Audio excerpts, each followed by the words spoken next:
تو یا ایھا الذین آمنوا ان تتقوا اللہ یجعل لکم فرقانا، اگر تم اللہ کا تقوی اختیار کرو گے اللہ تمہارے اندر ایک صلاحیت پیدا کر دے گا، فرقان، فرق کر دینے والی بات۔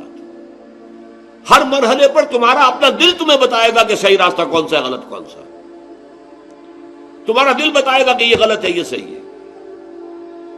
بعض معاملات میں حضور سے جب لوگ سوال کرتے تھے آپ جواب دیتے تھے استفت قلبک، اپنے دل سے فتویٰ مانگ لو بھائی، تمہارا دل بتا دے گا کہ یہ صحیح ہے یا غلط ہے۔ لیکن یہ کس کا دل؟ جس کے اندر تقویٰ ہے، جس کے اندر صحیح ایمان، حقیقی ایمان ہے، اس کا دل خود فرقان بن جاتا ہے، کسوٹی بن جاتا ہے، یجعل لکم فرقانا۔ بلکہ ایک میں تو الفاظ یہ بھی آئے ہیں استفت قلبک ولا افتاک المفتی، چاہے مفتی تمہیں فتویٰ دے بھی دے کہ ہاں یہ جائز ہے، لیکن اگر تمہارا دل یہ کہہ رہا نہیں جائز نہیں ہے تو ہرگز مفتی کا فتویٰ نہ ماننا، اپنے دل کا فتویٰ ماننا۔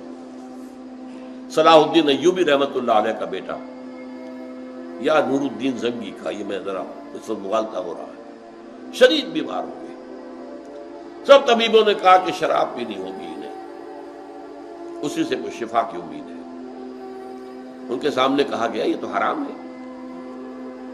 حنفی فتوی مفتی کا فتویٰ لا کے رکھ دیا گیا، جان بچانے کے لیے جائز ہے۔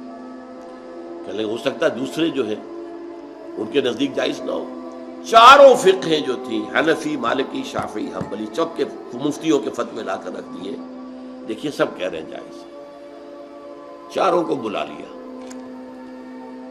مجھے یہ بتاؤ کہ کیا اللہ تعالی مجھے شفا دینے پر قادر نہیں ہے بغیر شراب کے؟ نہیں جی نہیں، اللہ تو قادر ہے۔ اور کیا اللہ اگر شفا نہ چاہتا ہو تو کیا اس شراب سے شفا ہو جائے گی؟ کہ نہیں نہیں نہیں، یہ تو نہیں۔ تو اٹھاؤ اپنے فتوے اور دفع ہو جاؤ۔ اس اللہ کے بندے نے جان دے دی شراب، اور یہ بادشاہ کے بیٹے کا، شہزادے کا معاملہ۔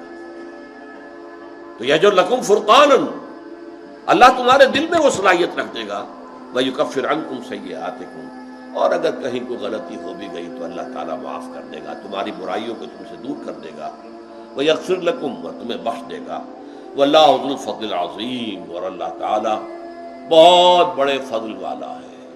دین کی بات پھیلانا صدقہ جاریہ ہے، ثواب کی نیت سے ویڈیو کو شیئر ضرور کیجیے۔ جزاک اللہ۔